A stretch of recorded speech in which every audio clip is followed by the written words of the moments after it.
DW Living Planet with Charlie Shield. Hello and welcome to Living Planet. This week on the show, we're focusing on getting rid of fossil fuels.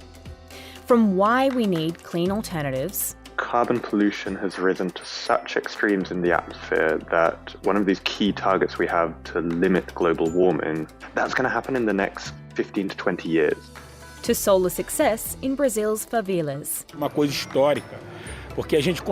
This is historical. It's the first solar power plant built in a poor area of Rio de Janeiro. To where hydropower clashes with wildlife habitats in Georgia. If you want to protect these last few specimens in the river, you really cannot do more harm to this system.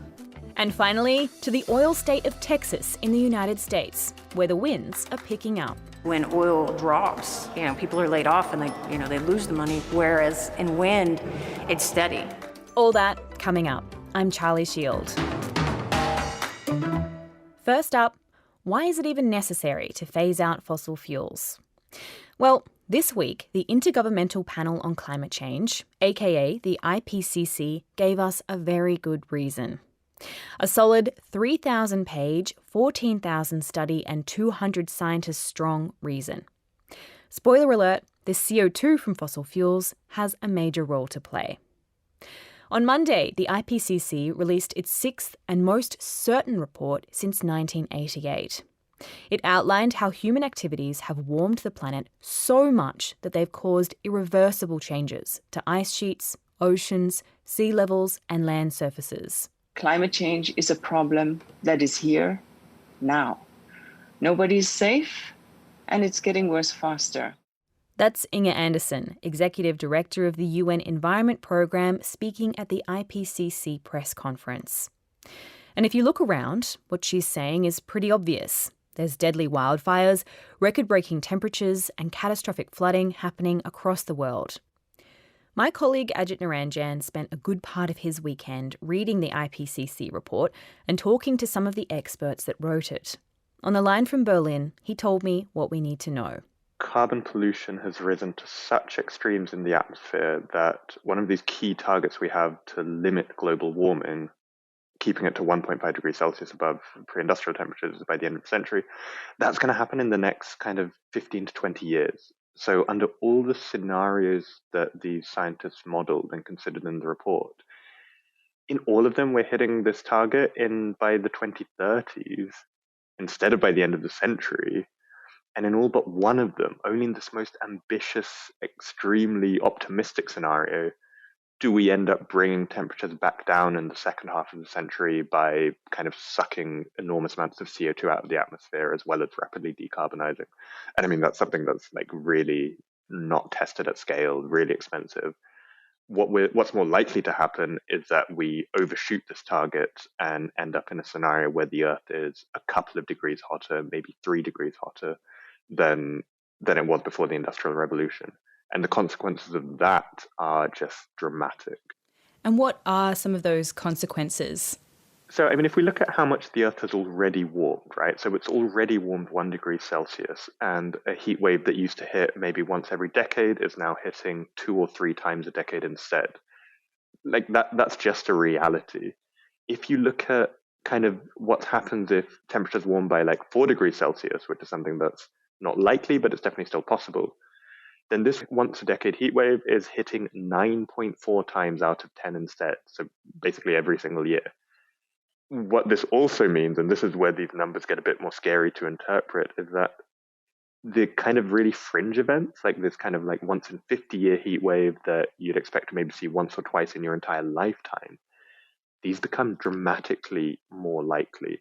So the 1 in a 50-year event from the past is going to be occurring 39 times out of 50 in a world of 4 degrees Celsius of warmth. The events that used to be hitting once a decade have already grown like 1 to 2 times more likely.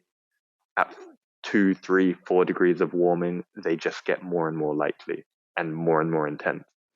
And so 195 countries approved this report. What are they acknowledging then by doing that? Well, one of the key statements in the report is that climate change is unequivocally caused by human activity, by our greenhouse gas emissions. And that's interesting because that's the highest level of certainty. There's really no shred of a doubt about what we've done to the planet. Governments have said that they agree to that. They are accepting that level of science. They're also accepting, because of the advances we've seen in kind of attributing extreme weather events to climate change, they're also accepting that individual weather events have been made worse. They are being made worse. They'll continue to be made worse by climate change, by greenhouse gas emissions. So the damage has been done and it's pretty clear that there's no going back. But what is the way forward? What are the scientists saying? Scientists are saying that massive reductions to greenhouse gas emissions will stop future warming. That is good news because if you translate that into simple words, that means we can stop burning fossil fuels and we can stop heating the planet. Practically, that is difficult to achieve. Obviously, it's not as simple as just saying, okay, stop burning fossil fuels. You need to then have alternative sources of energy. Luckily, the technology's got to the point where renewable energy is super cheap, cheaper than a lot of the fossil fuels we're burning now. So this means that a change is possible. We know what we have to do, and it just needs to happen at scales that are really difficult to imagine. So we need to just build way more renewable energy, solar panels, wind turbines. We need to cut down fossil fuels. We need to stop subsidizing polluting industries. These are all solutions that exist, and they just need to be implemented. Ajit, thanks for joining us on the program. Thanks, Charlie. One clean energy option for sunny countries is solar power. And although many people assume that renewable energy might not be affordable or easy to implement, that often isn't the case. The favelas of Rio de Janeiro are a good example. There, traditional energy sources are much more expensive and harder to access. But recently, locals have found a way to install a solar power plant that gives some of Rio's poorest citizens access to clean, reliable and affordable energy, as Ana Sophie Brandlin found out in Brazil. It's a sunny day in Babilonia, one of Rio de Janeiro's favelas. A group of local volunteers are busy carrying huge solar panels through the winding streets, past graffitis, barking dogs and laughing kids. Most favelas are located up high into Rio's many hills, so they receive a lot of sunlight, a potential a group of local leaders decided to tap into. They have installed a solar power plant on top of the favela on a metal roof that's 167 square meters large. From here, you can see all the way to the ocean, with hundreds of solar panels glittering between the favela's corrugated iron roofs and Rio's iconic green hills. The new solar power plant will produce 35,000 kilowatt hours a year. That means it can feed electricity to 36 families. And that's a huge deal, according to Valgine Medina, coordinator of the NGO Revolu Solar, which is behind the pilot project. This is historical. It's the first solar power plant built in a poor area of Rio de Janeiro, which is showing the world that solutions for the city will come from poor neighborhoods, from the favela. We are sending a message to the world that it is possible for us to deal with environmental solutions in a poor area and that the solution comes from here. 1/4 of Rio's 7 million population lives in favelas with inadequate energy supply. Electricity from the grid has become unaffordable for many here, as costs have more than doubled over the past 10 years. Meanwhile, the cost of installing solar panels has decreased by 85%. The idea to build a solar power plant came after Eduardo Figueiredo, a hostel owner in the favela, installed a solar panel on his roof and realized how much money he saved.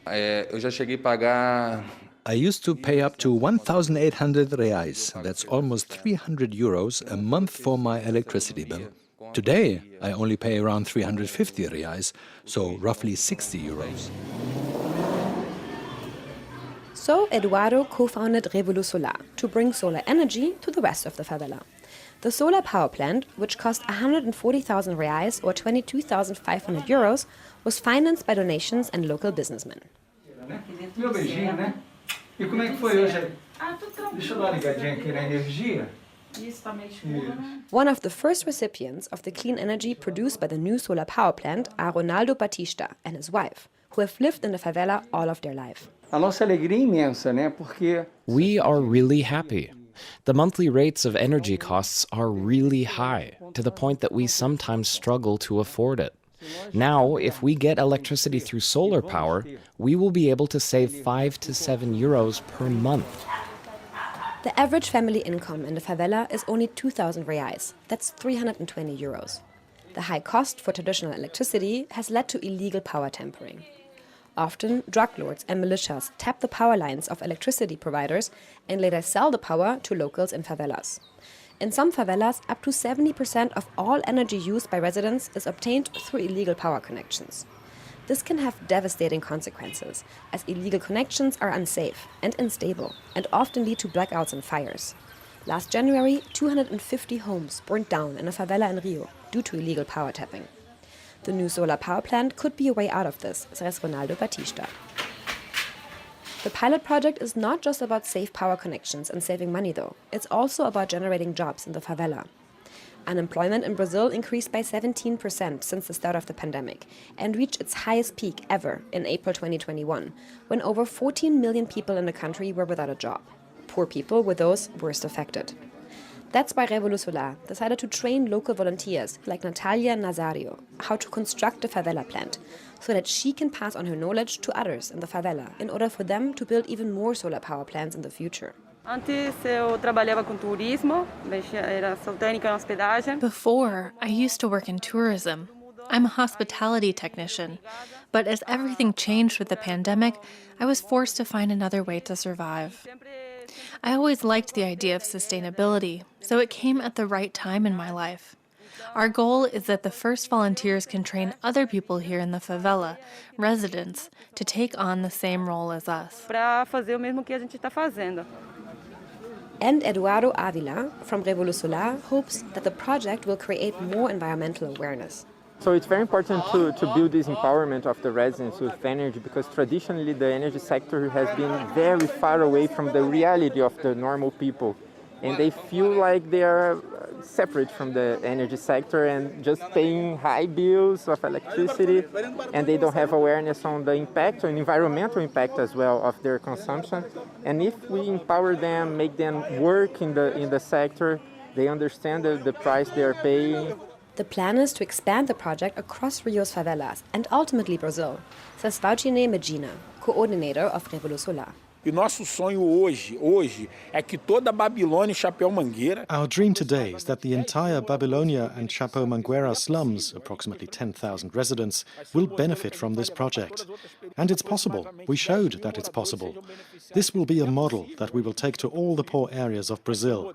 We will be an example of how to generate employment, income, and professional qualification. Renda e qualificação profissional. For DW, this is Anna-Sophie Brendlin in Rio de Janeiro, Brazil.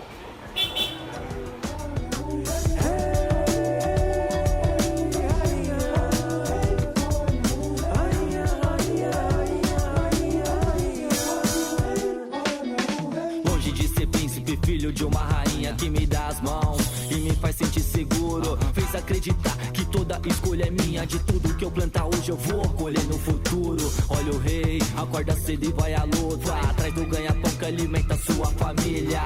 O trabalho enobrece sua conduta. Dignidade é a coroa que mais brilha. A diferença entre o nobre e o plebeu é que a humildade só dos dois conheceu. E dá valor às coisas simples mesmo quando tem fartura. Divide o banquete com aquele que não tem. Coração é mole de quem leva a vida dura. Postura é armadura na batalha também. Olha o rei, olha a rainha, ajoelhe e beije sua mão. Você nasceu sabendo quem eles são. Quem são? Eles são. Quem são? Eles são. Quem eles são? Quem eles são? Using renewable energy isn't, however, always simple, and it does come with its challenges. Many other environmental concerns have to be taken into account, including, often, wildlife habitats. That dance between harnessing clean energy and protecting pristine environments and the animals that inhabit them is currently playing out in Georgia, in the South Caucasus. Known for its majestic mountains and glacier-fed rivers, Georgia has been tapping into hydropower since the 1920s. And although now more than 80% of the country's electricity is generated by hydropower, demand is ever growing, and the government wants to build more dams still. and that's raising concerns among conservationists who fear that new projects could mean the loss of one of the world's most ancient fish. Pearlie Jacobs has this report. Since he was a child, 70-year-old Gennady Kaladze has been fishing the lower reaches of the Rioni River. It meanders past his village of Akalsopeli in the western lowlands of Georgia before flowing into the Black Sea, about 80 kilometers further west. But it wasn't until last August that he accidentally hooked his first sturgeon. At first I thought it was a catfish or a common barbel. There were many sturgeons in my grandfather's time, but now they are very rare. I remember before they would sometimes catch 200 to 300 of them in one day. They would swim up all the way to Kutaisi before the dams came. Instead of taking his catch home for a meal, as he says he might have done when he was younger, Kaladze took photos of it and a clipping of its anal fin, which he passed on to Fauna and Flora International. That's an international conservation group that started the country's first sturgeon monitoring program 3 years ago. They identified the fish that Kaladze later released into the river as a Russian sturgeon. All species of sturgeons have long, slender noses, fringed with whisker-like leathery feelers, and spindle-shaped bodies with rows of bony plates. Some species, like the beluga, can live up to 100 years and grow up to 7 meters long. But although they've outlived dinosaurs, they're now on the brink of extinction. And it's in part due to overfishing for one of the world's most expensive delicacies, their raw, unfertilized eggs, known as caviar. Today, however, the fish face a far greater threat from dams that conservationists, such as Fleur Shield, the Caucasus program manager for Fauna and Flora International, say could further propel them to extinction. If you want to protect these last few specimens in the river, you really cannot do more harm to this system. Sturgeons swim upstream to lay eggs and spawn. Across Eurasia and North America, this breeding cycle has been disrupted by dams, leading to global population crashes. Sturgeons are now locally extinct in 13 of 15 rivers in the Black Sea region. The Rioni River is now vital to their survival. But even here, the fish aren't safe from dam construction. Now, the Georgian government is planning to add 2 more new dams upstream. Even though these dams are going to be constructed upstream, they will have a significant impact downstream. They will be changing the water velocity, the turbidity of the river, the amount of sedimentation coming down, the water temperature, and all these factors are directly impacting the spawning and recruitment success of the sturgeon. The Georgian government said the dams would be built with investments from a Turkish firm called Enka Renewables and will help generate up to 15% of the country's electricity while providing 1,600 new jobs. But local residents are not happy about the dams that will also flood 3 villages and displace about 300 families. That anger spilled out onto city streets in Kutaisi and the capital Tbilisi, where thousands showed up to protest the dams in late May.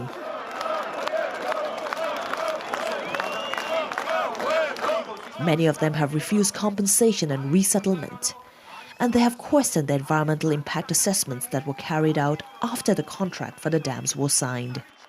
People are also angry at the government for signing a contract that they feel gives exceedingly favorable conditions to the investors, including leasing a large area of forested lands to the company for 99 years and the right for them to freely extract natural resources and divert waters from nearby tributaries for the dam's reservoirs. Varlam Goeltiani leads the local group that has protested the dam since October 2020 when construction works began. When investors decide to give money to this type of project, all the roads are opened up for them. There are no real restrictions for them. They can do everything freely. Basically, with the price of us giving up our rights at the end. So far, the protesters have had some success. In late May 2021, Natia Turnava, the Georgian Minister of Economy and Sustainable Development, announced in a public address that all dam construction works would be paused for 12 months to review concerns raised by protesters. We, the government, are eager to use our local energy resources in order to strengthen Georgia's energy and economy, including the implementation of this project correctly and the balancing of everyone's interests. Dirk Bushel is the Deputy Director of the EU Energy Community Secretariat, as well as the chairman of its Dispute Resolution and Negotiation Centre that's mediating discussions on the Namakvani Dam. He says the Namakvani case is a complex one, as Georgia has always traditionally depended on hydropower, which has its advantages. There are not many alternatives, which is a blessing, given that in other countries the alternatives are coal or gas. The fight against climate change requires non-fossil fuels. Hydropower is such a non-fossil fuel, and on the other hand, hydropower in many cases tends to impact biodiversity significantly. Georgia has over 90 hydropower plants that supply more than 80% of its electricity. In comparison, countries like Poland and Germany still rely on coal and lignite to produce over 40% of their electricity. But activists have criticized the Georgian government of relying too heavily on hydropower. 187 memorandums for hydropower plants have been signed since 2008. According to Dato Chipashvili of Green Alternative, a Tbilisi-based environmental organization, hydropower dams are not a silver bullet for addressing climate change. Usually way out would be diversification in regards of the other renewable energy sources like solar and wind. We have only one wind farm in Georgia. And although conservationists welcome the debate around energy issues that Namakvani has given rise to, their immediate concern is for the fate of Rioni sturgeons. In late June, the World Sturgeon Conservation Society, headquartered in Hamburg, Germany, addressed a letter to the Georgian government reminding them that Georgia signed on to the Berne Convention on the Conservation of European Wildlife and Natural Habitat in 2009. That obliges Georgia to establish protected areas for the sturgeon, something that the country has yet to fulfill.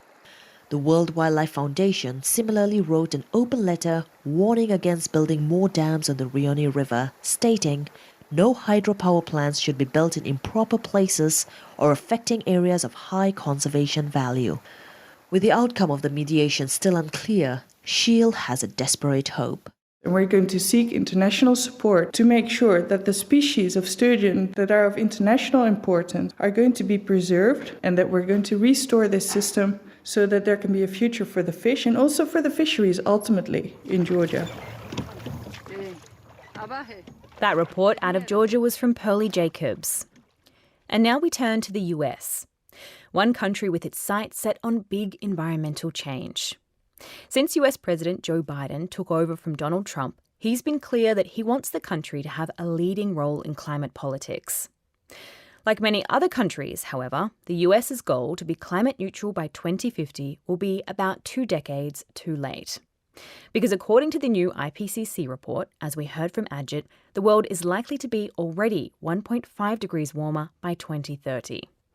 Nevertheless, part of Biden's green agenda is to push renewable energy. Verena Bunten went to Texas, the #1 US state for energy production that earns big bucks with oil and gas extraction, to find out how people there feel about these plans. Her report from the small town of Sweetwater is narrated by Louisa Wright, and it features additional reporting from the desk. Louis Brooks and his son Boyd are driving bulls on the Brooks Ranch like it's always been done here. They manoeuvre their herd across the steppe, lassos tied to their saddles. But one thing has changed. The bulls are grazing underneath wind turbines these days. For 71-year-old farmer Louis Brooks, that wasn't an easy decision. Initially, I didn't really like them, I thought they were ugly. And then when I found out, what kind of income they could generate, I mean, they're beautiful now. The cattle like to lay down under them, don't they, Boyd, for some reason? The Brooks family is farming on an area as large as Manhattan, about 60 square kilometres. But on land as dry as this, it's hard to survive as a rancher. So they leased out an area on which a dozen oil pumps have been erected, and even more lucratively, 78 wind turbines, says Boyd Brooks. Different energies have been a great asset to us to maintain these ranches the way we want them to be maintained, and the way my granddad and great-granddads and all the way back. The Republican oil state of Texas produced 5.9 million barrels of crude oil per day in 2020, according to the US government agency, the Energy Information Administration. That accounted for 43% of crude oil in the entire country. But the 270,000 square mile state, second only in land area to Alaska, is also a leader in renewable energy. With flat land, lots of wind and a well-connected grid, it also produced more wind energy than any other US state in 2020, about 28% of all the US's wind power. And a lack of regulation has also allowed more and more wind turbines to be built in the state.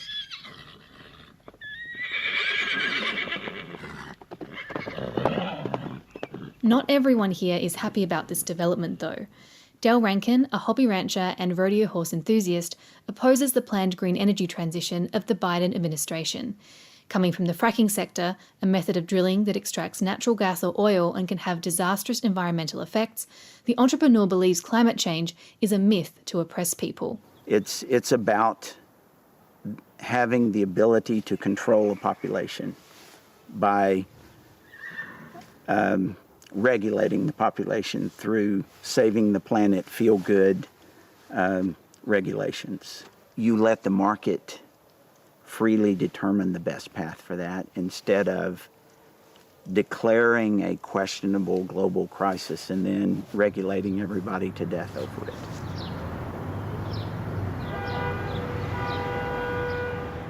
But Rankin is in the minority here, even in the conservative state. A 2020 study by the University of Houston showed that over 80% of Texans believe climate change is real, and around 50% believe the oil and gas industries have deliberately misled people about this. That may be one reason why in Texas, many people consider wind their future employer. At the Texas Technical College, prospective turbine technicians are being trained to climb windmills. The growing sector offers good earnings, but more importantly, security, says trainer Billy Jones-Hudson. A lot of these students that come through here are from oil families, so they know what it's like to the waves of having money and everybody working, and then when oil drops, people are laid off and they lose the money, whereas in wind, it's steady. A new report by Texas labor unions actually indicates that 1.1 million new jobs could be created in Texas in a clean energy transition. And this transition is needed fast. Texas was shaken in February this year when severe winter storms exacerbated by climate change swept across the state, causing blackouts, supply shortages, and hundreds of deaths.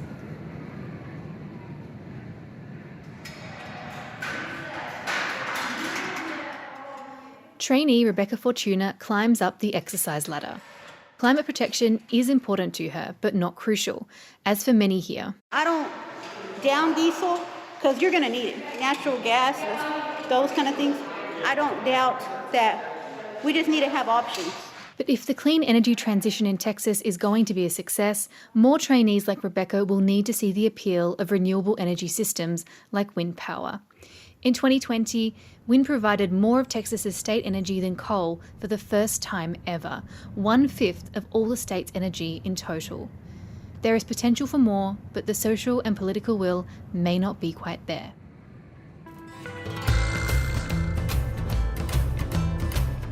And that's a wrap of this week's Living Planet. Thank you so much for listening. If you'd like to listen to past episodes of the show, you can find them wherever you get your podcasts. And you can read more of our environment reporting at dw.com/environment. We'll be back next week with more environment stories from around the world. I'm Charlie Shield. Catch you next time.